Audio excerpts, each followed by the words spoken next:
बिस्मिल्लाहिर्रहमानिर्रहीम। अस्सलाम वालेकुम ख़वातीन व हज़रात, मेरा नाम अफ़ज़ाल अरशद है। आज आपको प्रोफेशनल निहारी बनाने का तरीका बताऊंगा, लेकिन प्रेशर कुकर के अंदर। बीफ अगर आपके घर में मौजूद हो तो आप ये निहारी की रेसिपी कम वक्त के अंदर ट्राई कर सकते हैं। हमने वैसे बड़ी ज़बरदस्त किस्म की निहारी की रेसिपी ऑलरेडी बनाई हुई है, जिसको मैंने बड़े अच्छे तरीके से एक्सप्लेन किया है। कोशिश करूँगा इसको भी हम उतने ही अच्छे तरीके से आपको समझा सकें और आप एक अच्छी बाज़ार जैसी निहारी घर पे बनाएं, कम वक्त में बनाएं, ताकि आपको बाहर से ख़रीदने की ज़रूरत ना पड़े। घर के अंदर बनी हुई चीज़ों की जो सेटिस्फेक्शन इंसान को होती है वो बाहर की चीज़ों पे नहीं हो सकती। आप अच्छे इंग्रेडिएंट्स यूज़ कर सकते हैं, अच्छी साफ़ सुथरी जगह पे बना सकते हैं, अच्छा साफ़ सुथरा सेहतमंद खाना आपका बनेगा। तो निहारी पकाते हुए मसाले थोड़े से ज़्यादा डलते हैं। मतलब ये नहीं है कि मिर्चें बहुत ज़्यादा जाएंगी इसमें, मतलब ये है कि मुख्तलिफ़ किस्म के मसाले डलते हैं। यखनी के लिए कुछ अलग मसाले होते हैं, खुशबू के लिए कुछ अलग मसाले होते हैं, और इसी तरह फ्लेवर के लिए कुछ अलग मसाले होंगे। तो आपने ये करना है, सबसे पहले जो यखनी में चीज़ जाएगी वो सूखा धनिया, तेज़ पत्ते हैं। 2 टेबलस्पून सूखा धनिया, 4 से 5 तेज़ पत्ते जाएंगे। और ये कितने गोश्त के लिए जाएंगे? 1.5 किलो गोश्त मैंने लिया हुआ है। बीफ निहारी बनती है बीफ में, मटन में भी आप बना सकते हैं, लेकिन मटन में फिर हड्डी आ जाती है। इसमें बोनलेस गोश्त होना चाहिए, बड़े बड़े पीसेस में। वैसे तो आप 1-1 किलो का, 2 किलो का टुकड़ा एक भी डाल सकते हैं, लेकिन घर में क्योंकि हम प्रेशर कुकर में बना रहे हैं तो छोटे पीसेस होंगे, टाइम भी बचेगा और अच्छे रेशे भी हमारे बन जाएंगे। तो 1.5 किलो मैंने बोंग लिया है और उसको इस तरह 100-150 ग्राम के टुकड़ों में कटवा लिया है। खुशबू वाले कुछ मसालों में ये 3 चीज़ें जाएंगी। 1 टेबलस्पून ज़ीरा है, 1 टेबलस्पून सौंफ है, और ये सुंड है तकरीबन 10 ग्राम का टुकड़ा। सुंड बोलते हैं सूखी हुई अदरक को। तो ये इस तरह लकड़ी की तरह सख्त अदरक होगी, आप इसको पंसारी से भी पिसवा सकते हैं। हमारी कोशिश होती है कि जो हमारी ऑथेंटिक रेसिपीज़ हैं उनमें हम ऑलरेडी पिसे हुए मसाले कम से कम डालें। वो बेशक काली मिर्च हो, बेशक सुंड अदरक हो, या कोई भी और चीज़, ज़ीरा सौंफ, कुछ भी हो सकता है। वजह सबसे बड़ी ये है कि जैसे मसाले पीसे पड़े रहते हैं ना, उनकी खुशबू ज़ाया हो जाती है, फ्लेवर ज़ाया हो जाता है। इसलिए कोशिश करते हैं हमेशा ताज़े पीसें, ताज़े पीस के इस्तेमाल करें। ये जब हमने गोश्त को पकाना है ना, तो ये 2 चीज़ें तब इस्तेमाल होंगी। आपने 1 अदद प्याज लेनी है दरमियाने साइज़ की, इसको बारीक चॉप करना है, और जो लहसन है 8-10 जवे लहसन के लेके इनको कूट के इनकी पेस्ट बना लेनी है। उसके बाद जो निहारी में गरम मसाला इस्तेमाल होगा ना, वो ये चीज़ें जाएंगी इसमें, और ये सारी बहुत ज़रूरी चीज़ें हैं इस रेसिपी के अंदर। जायफल और जावित्री के 2 छोटे छोटे टुकड़े, ये जावित्री है, ये जायफल का, इसके खोल के अंदर से निकाल के जो गिरी होती है उसको काट लिया मैंने थोड़ा सा। ये 2 चीज़ें जाएंगी, बहुत प्यारी खुशबू, और इस खुशबू के बगैर निहारी भी नामुकम्मल। तकरीबन पौना टेबलस्पून साबुत काली मिर्चें हैं, 4 अदद सब्ज़ इलायचियाँ हैं, 2 अदद काली इलायची। आप क्या कर सकते हैं, काली इलायची के बीज भी निकाल सकते हैं, उनकी भी बड़ी प्यारी खुशबू होती है, वो भी इस रेसिपी में इस्तेमाल हो सकती है। और सबसे अहम चीज़, इसके अंदर पिपली का इस्तेमाल होगा। पिपली जो है ना, वो काली मिर्च की तरह इसका एक तीखा फ्लेवर होता है, लेकिन इसकी खुशबू भी थोड़ी अलग होती है, इसलिए निहारी के अंदर एक स्पेशल किस्म की खुशबू के लिए हम पिपली का यूज़ करते हैं। ये 2 दाने इस तरह पिपली के इसमें जाएंगे। ये सारी चीज़ें भी ग्राइंड होंगी। मेरे पास ये मलमल का कपड़ा है जो कि यखनी में इस्तेमाल होगा। अगर आप ऑथेंटिक कुकिंग करते हैं तो आपके किचन में ये लाजमी होना चाहिए। यखनी पुलाव वगैरह के लिए, निहारी के लिए ये इस्तेमाल होगा। इसके अंदर धनिया जाएगा, तेज़ पत्ते जाएंगे, इनकी बन जाएगी एक पोटली। इसको इस तरह बांध के पोटली बना लें। क्योंकि हम निहारी प्रेशर कुकर में पकाने वाले हैं तो मैंने प्रेशर कुकर लिया, इसको चूल्हे पे ले आएंगे और इसी प्रेशर कुकर से हमारा काम स्टार्ट होगा। नीचे आग जलाई है मैंने। इसमें हम शामिल करेंगे घी या ऑयल। मैं यहाँ पे घी का इस्तेमाल कर रहा हूँ, और ये तकरीबन 500 ग्राम के करीब है। 400 से 500 ग्राम के दरमियान में आपने लेना है, क्योंकि हम इसको निकाल लेंगे बाद में तरी के लिए, तो इसलिए ये क्वांटिटी ज़्यादा जाएगी इस पॉइंट पे। अब ये जो घी हमने शामिल कर लिया है, इसमें 1 अदद जो प्याज मैंने आपको दिखाई थी स्टार्टिंग में, उसको चॉप कर लिया मैंने बारीक। देख रहे हैं कितना बारीक फ़ाइन चॉप किया है। तो इसी तरह ये फ़ाइन करके इस घी के अंदर इसको डालें और इसको ब्राउन करना है। हमने निहारी तो पहले भी बनाई है, लेकिन आपको लगेगा इसका तरीका उससे मुख्तलिफ है। वो मुख्तलिफ इसलिए कि हमने कुकिंग पॉट को चेंज कर दिया, हमने तरीका चेंज कर लिया अपना, तो उसी हिसाब से रेसिपी को भी हमें चेंज करना पड़ेगा। तो जब आप ये प्रोसेस शुरू करेंगे तो बिस्मिल्लाह आपने तेज़ आग से करनी है, कि हमने प्याज को ब्राउन करना है, तो आग नीचे हमें तेज़ ही चाहिए। जहाँ पे आग स्लो करनी होगी मैं आपको बता दूँगा। प्याज देखें ये ब्राउन होना शुरू हो गई है, तो ज़रूरी नहीं मैंने अगर आपको कह दिया कि आग तेज़ रखनी है तो आप तेज़ आग पे ही रखें। अब जैसे प्याज ब्राउन हो रही है तो अपने हिसाब से चूल्हा स्लो कर लेंगे, ये जल ना जाए ये। तो इस तरह थोड़ा आप ध्यान देंगे तो बेहतर आपकी जो स्किल्स हैं वो पॉलिश होंगी। तो इसको ब्राउन कर लिया मैंने, अच्छा कलर आ जाए, ये देखें इस तरह, तो हम इसमें शामिल कर देंगे अपना गोश्त जो हमने बड़े पीसेस में रखा हुआ है। ये देखें इस तरह एक एक करके डालेंगे। गोश्त को डाल के जो नीचे वाले पीसेस हैं ना उनको इसी तरह पड़ा रहने दें 2-3 मिनट, एकदम से हिलाएं ना इसको। हमने इनको फ्राई करना है, फ्राई से मुराद है कि इनको ब्राउन करना है। ब्राउनिंग इसलिए ज़रूरी है कि जब आगे ये पानी के अंदर पकेंगे तो इनका जो फ्लेवर है ना वो इनके अंदर ही ज़्यादातर फ्लेवर रहेगा। जो निहारी है ना वो, अगर हम कुकिंग टेक्निक्स की बात करें तो ये बेसिकली ब्रेजिंग है। हम गोश्त को ब्रेज़ कर रहे हैं, उसका फ्लेवर जो होगा उसको सॉस की शक्ल में ले आते हैं आटे की मदद से गाढ़ा करके, ये चीज़ होती है। तो ब्रेजिंग के लिए पहले अगर आप इसको सीयर करें, गोश्त को अच्छी तरह से तमाम साइडों से फ्राई करें अच्छी तरह, तो उसका ज़्यादा अच्छा फ्लेवर आता है। फ्राइंग नहीं होगी बेसिकली, आप इसको पैन के अंदर भी कर सकते हैं बगैर तेल के, कि अच्छी तरह से ब्राउन कलर आ जाए इस पर। 2-3 मिनट मैंने इसी तरह इस गोश्त को पकने दिया है। अब थोड़ी साइड चेंज करते हैं ताकि ऊपर वाले पीसेस नीचे चले जाएँ, नीचे वाले ऊपर आ जाएँ। अच्छा, जो ब्राउनिंग मैं आपको बता रहा हूँ, ये देखें इस गोश्त के ऊपर आपको कलर नज़र आ रहा है, ये ब्राउनिंग है। इससे फ्लेवर बहुत ज़्यादा इन्हांस हो जाता है गोश्त का, और ख़ास तौर पे प्याज के साथ की जाए तो और ज़्यादा फ्लेवर आता है इसमें। तो बस इसको हिलाते हुए अब 5-7 मिनट अच्छी तरह से इस गोश्त को ब्राउन कर लें आप। ये देखिए, अब जैसे ये गोश्त यहाँ पे थोड़ा ब्राउन हो रहा है ना, तो आप लहसुन भी साथ ही डाल सकते हैं इसमें। तो ये तकरीबन 1.5 से 2 टेबलस्पून लहसुन है, मैंने इसको क्रश कर लिया हुआ है। तो ये हम इसमें साथ ही डाल देते हैं ताकि गोश्त की थोड़ी स्मेल भी कम हो जाए, हमारा जो ऑयल वगैरह है वो भी इस लहसुन से सीज़न हो जाएगा अच्छी तरह, अच्छा फ्लेवर आ जाएगा इसका। जब इस गोश्त पे इस तरह अच्छा कलर आ जाए तो, और आपको लगेगा यार अब जो है ना गोश्त ने पानी छोड़ना शुरू कर दिया है, ये फ्राइंग की बजाय अब ये पकना शुरू हो गया, तो हम इसका अगला स्टेप कर लेंगे फिर। और अगले स्टेप में इसमें ये 3 चीज़ें जाएंगी।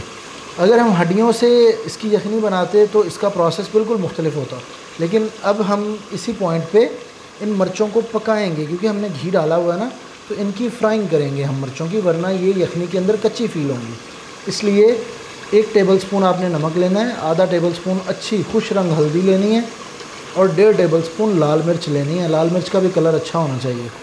ये चीज़ें भी इसी गोश्त में साथ ही शामिल कर लें। अब इसको आपने 3-4 मिनट मज़ीद पकाना है ताकि हमारी जो लाल मिर्च है ना ये भी अच्छी तरह से कुक हो जाए। अब ये जो घी है ना इसके अंदर हमने लाल मिर्च डाली है, तो ये रोगन हमारा तैयार होगा इसकी तरी के लिए। तो इसमें भी कलर अच्छा नहीं आएगा अगर आप इसको फ्राई नहीं करेंगे। अब इसमें हमने पानी डालना है। एक्चुअली जो यखनी बनेगी हमारी है, उस यखनी को गाढ़ा करके निहारी बनती है, तो वो इसी प्रेशर कुकर के अंदर सारा काम हो रहा है। 3 लीटर के करीब डालेंगे, कुछ पानी खुश्क हो जाएगा, स्लो आग पे पकाते गोश्त को गलाते हुए। ये देखिए,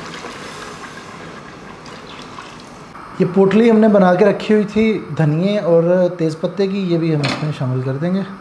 अब आग नीचे तेज़ रख के इसके अंदर हम एक उबाल लेके आएंगे ताकि ये पानी सारा अच्छी तरह गर्म हो जाए। फिर हम इसको ढक के प्रेशर कुकर के अंदर गोश्त को नरम करने तक पकाएंगे। देखिए पानी में उबाल आना शुरू हो गया, प्रेशर कुकर का ढक्कन लगा देंगे और एक दफ़ा इस प्रेशर कुकर के अंदर प्रेशर बिल्ड होने देंगे। वो हमें पता चलता है जब इसकी सीटी चलना शुरू हो जाती है। अब इस कुकर के अंदर से ना स्टीम निकलना शुरू हो गई है, तो इस पॉइंट पे हमने ये करना है कि इसकी आग स्लो कर देनी है। असल में अगर हम इसको इसी तेज़ आग पे पकाते रहेंगे ना तो स्टीम निकलती रहेगी, हमारा पानी खुश्क होता रहेगा। हमने पानी डाला पूरा, तो इसलिए हम इसको स्लो आग पे पकाएंगे और ज़्यादा लंबे टाइम के लिए पकाना है हमने प्रेशर कुकर में भी, ताकि गोश्त अच्छा नरम हो। तो आग स्लो करके दरमियानी से लो की तरफ रखें कि बस इतनी स्टीम इसमें से कॉन्स्टेंटली निकलती रहे, और इसको आपने 40 से 45 मिनट के लिए पकाना है। अच्छी तरह गोश्त आपका गल जाएगा। तो ये स्टीम निकल गई है, कुकर को खोलते हैं और चेक करते हैं कि हमारा गोश्त कितने अच्छे तरीके से गला है। जो निहारी का गोश्त है ना वो बहुत ज़्यादा नरम होना चाहिए कि आप उसको हाथ लगाएं ना वो इस तरह घुलता जाए। ये देख रहे हैं, जो बोंग है ये गोश्त हो जाता है बहुत ज़्यादा नरम अगर आप इसको सही तरीके से पकाएं। तो इसको आप चम्मच लगाएंगे, ये इस तरह घुलना चाहिए। देख रहे हैं, ये चीज़ होनी चाहिए। तो यही चीज़ अगर आप प्रेशर कुकर के बगैर करें तो तकरीबन आपको 4 से 5 घंटे गोश्त को पकाना पड़ेगा खुला रख के, फिर ये चीज़ बनेगी। ये चीज़ जो आप देख रहे हैं इस तरह नरम होना चाहिए।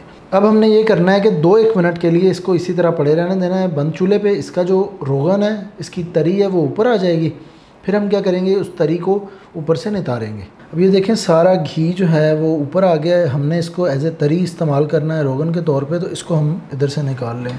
देखिए ज़्यादातर जो घी है ना वो ऊपर से मैंने अलग कर लिया है, ये हमारी तरी के काम आएगा।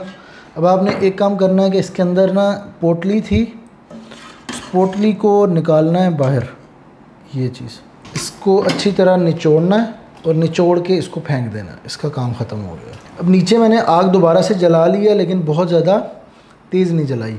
अब इसके अंदर हमने ये सौंफ वाला मसाला है, सुंड और सौंफ वाला, इसको हम शामिल करेंगे। ये तकरीबन आपने जो मसाला हमने बनाया था 3 टेबलस्पून, वो सारा ही डाल देना है इसमें। इस मसाले को अच्छी तरह से इसमें मिक्स कर लें और हल्की आंच पे इसको पकने दें।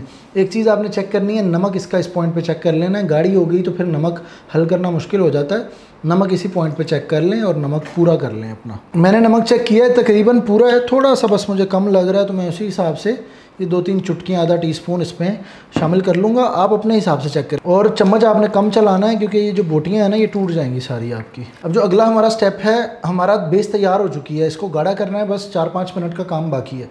लेकिन गाढ़ा करने से पहले आपने जो गोश्त है उसको अलग कर लेना है। उसकी वजह यह है कि आप जब आटा इसमें शामिल करेंगे ना, तो अक्सर औक़ात वो आटा बोटियों के ऊपर लग जाता है, जम जाता है, बहुत बुरा लगता है। तो इसलिए हम जो इसका निहारी है उसको अलग से गाढ़ा करेंगे और जो इसकी गोश्त है, इसकी बोटियाँ हैं, वो अलग कर लेंगे पहले ही। आप उनको अलग से सर्व भी कर सकते हैं या बाद में दोबारा से इसमें शामिल कर लें। ये एक ट्रिक है जिससे आपको बहुत ज़्यादा आसानी हो जाएगी। तो मैं बड़े आराम से इस गोश्त को यहाँ से अलग कर लेता हूँ ताकि बोटियाँ टूटे ना। अब ये देख रहे हैं आप बोटी, ये सॉफ्टनेस है, ये नरमी होनी चाहिए इसके अंदर। अब ये हमारा गोश्त भी आ गया, रोगन भी आ गया। अब हमने निहारी को करना है जी गाढ़ा। गाढ़ा करने के लिए हम आटे का इस्तेमाल करते हैं। आजकल लोग मैदे का भी इस्तेमाल कर लेते हैं, लेकिन आटा बेहतर है, थोड़ा ऑथेंटिक होता है। तो आप वाइट आटा ले लें जो बाज़ार से आपको मिलता है, वो इस्तेमाल कर लें, तो आपको एक बेहतरीन उसका जायका भी मिल जाएगा और निहारी भी आपकी अच्छी तरह से गाढ़ी हो जाएगी। निहारी को निहारी यही चीज़ बनाती है कि मैं आटे की पेस्ट इसके अंदर, एक लई इसके अंदर हम शामिल करते हैं, जिससे निहारी गाढ़ी हो जाती है। तकरीबन 1 कप के करीब पानी शामिल करना है इसमें और आटा शामिल करना है इसमें। आटा आपका इतना होना चाहिए कि ये जो पानी है वो दूध की शक्ल में आ जाए, गुठली नहीं होनी चाहिए इसमें। अच्छी तरह से मिक्स करेंगे इसको। मैंने आग स्लो की हुई थी नीचे, आग दोबारा से थोड़ी तेज़ करेंगे। आपने आटा शामिल करते जाना है और इसको हिलाना है साथ साथ इस तरह, वरना आटे की गुठली बन जाएगी, ये पैंदे में बैठ जाएगा। जैसे जैसे आटा जाएगा इसमें जो निहारी की शक्ल बदलती जाएगी। उतनी देर आपने तेज़ आग पे पकाना है जितनी देर ये गाढ़ी नहीं हो जाती अच्छी तरह निहारी, क्योंकि आटा पकेगा ना अभी। ये आप पे डिपेंड करता है, आप ज़्यादा गाढ़ी पसंद करते हैं तो थोड़ा और आटा डाल लें, अगर पतली पसंद करते हैं तो कम रख लें। ये आपके हाथ में है, आप इसको देख के कंसिस्टेंसी इसकी चेंज कर सकते हैं। आग नीचे मैंने अभी तेज़ रखी है ताकि थोड़ा आटा पक जाए अच्छी तरह। ये वही आटे वाला बोल है, इसमें मैंने थोड़ा सा पानी डाला है। इस पानी में हम ये गरम मसाला शामिल करेंगे इस तरह भर के 1 टीस्पून। इसको मिक्स करेंगे अच्छी तरह। पानी में मिक्स करके इसलिए डालना है कि अब निहारी गाढ़ी हो चुकी है। आप इसको आटे के साथ भी डाल सकते हैं, कोई मसला नहीं है। अगर हम गाढ़ी निहारी में इसी तरह सूखा मसाला डाल दें तो उसकी गुठलियाँ बन जाती हैं, वो मिक्स नहीं होगा। ये चला गया जी हमारा मसाला। तो अभी 2-3 मिनट इसको मैं मज़ीद पकाता हूँ मसाला डाल के, फिर इसका जो आखिरी स्टेप है वो करते हैं इंशाल्लाह। इसको मैंने पका लिया अच्छी तरह। अब ये जो हमारा गोश्त है ये हम वापस शामिल कर देंगे इस निहारी में। आग बिल्कुल स्लो कर लेनी है इस पॉइंट पे आपने, बोटियों को आराम से, क्योंकि वो बिखरे ना। थोड़ा सा एक दफ़ा इसको ऊपर ऊपर से हिला देते हैं। तो निहारी हमारी यहाँ पे ऑलमोस्ट रेडी है। बस इसके नीचे बिल्कुल हल्की आग करके दम लगाना है इसको हमने। तो मैं ये ढक्कन रख के इसकी ये जो सीटी है वो खोल देता हूँ ताकि स्टीम निकलती रहे बाहर, और बंद भी नहीं किया मैंने, इसको इसी तरह रखा हुआ है। आप अगर दूसरा पतीला यूज़ कर रहे हैं, सिंपल ढक्कन ऊपर रख देंगे बस। आग बिल्कुल स्लो रखेंगे, 10-15 मिनट इसको दम दे लें, आपकी निहारी ज़बरदस्त तैयार है। अब जी आग मैंने बिल्कुल बंद कर दी है, हमारा दम भी पूरा हो गया है और निहारी हमारी होगी बड़ी ज़बरदस्त तैयार। कलर भी माशाल्लाह बेहतरीन प्यारा आया, गोश्त भी बड़ा ज़बरदस्त। ये देखें जी, इसकी कर लेते हैं सर्विंग। पहले तो ये बड़ा नरम नरम पोला पोला गोश्त डालते हैं ना इसमें, ये चीज़ ऊपर से डालते हैं जी निहारी। गरम बहुत ज़्यादा, ओए हो, थिकनेस भी बड़ी ज़बरदस्त है, ना बहुत ज़्यादा थिक है ना बहुत ज़्यादा पतली है, बड़ी ज़बरदस्त खाने वाली निहारी। बोटी और डाल लेते हैं एक, ज़रा माहौल बन जाए। ओए हो, ये वाली जो बोटी है ना, ये जी निहारी का कोला हो गया तैयार। इसको अब हमने गार्निश करना है। तो ये जी हमारे निहारी के सारे लवाजमात हैं। यहाँ पे तैयार निहारी, रोगन और ये कुछ जो सब्ज़ियाँ इसके ऊपर जाती हैं वो हैं। यहाँ से हम थोड़ी सी तरी या रोगन लेते हैं, ओए हो इसके ऊपर डाल लेते हैं, शक्ल अच्छी हो जाए, खूबसूरत लगे। उसके बाद बारीक कटी हुई अदरक, बारीक कटी हुई सब्ज़ मिर्चें, और ये लीमू साथ रखे जाते हैं। आप इसके ऊपर इसका रस डाल सकते हैं इस तरह थोड़ा, वरना साथ सर्विंग कर दें। तो जी निहारी हमारी हो चुकी तैयार, और ये साथ में कुछ हैं जी नान। वैसे कुलचे होने चाहिए, कुलचा ज़्यादा अच्छा लगता है निहारी के साथ। तो जी इसको करते हैं टेस्ट। ये देखिए माशाल्लाह, गोश्त इतना नरम है कि आपको तोड़ने की भी ज़रूरत ना पड़े। ये देखें, और ये साथ में ज़बरदस्त निहारी। टेस्ट करते हैं इसको, मुंह में पानी आ रहा है बहुत ज़्यादा। बिस्मिल्लाह। यार